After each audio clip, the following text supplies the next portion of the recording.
At the top tonight, a breakdown of Corpus Christi Police Department's policies for police shootings. Law enforcement officials explaining what happens when officers are placed on administrative leave. Our Brandon Schaaf joins me in studio to explain how CCPD handles these potentially deadly shootings. Brandon? Hey, good evening, Alexis. Well, there were 2 shootings last week that involved CCPD. 6 police officers are currently on administrative leave in the aftermath of those shootings. CCPD says that there were 7 total police shootings so far this year, and they take the sanctity of human life seriously.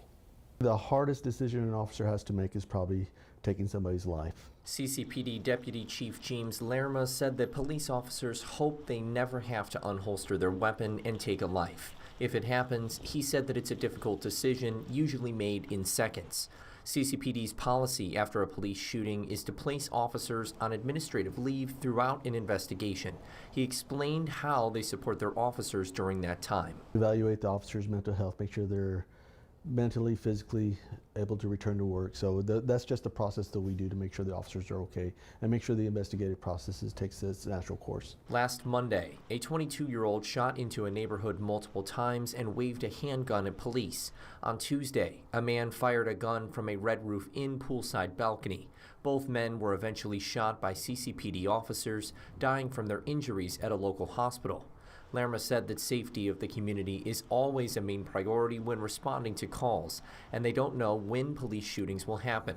He explained that CCPD officers must be prepared for any situation during some of their most dangerous calls, like ones involving family violence. We kind of train our officers, hey, this is probably one of those instances or potential instances where there's going to be violence or injury to an officer might occur. After a police shooting, Lerma explained their policy. CCPD secures the scene, and an assigned peer support officer makes sure that officers have someone to decompress with.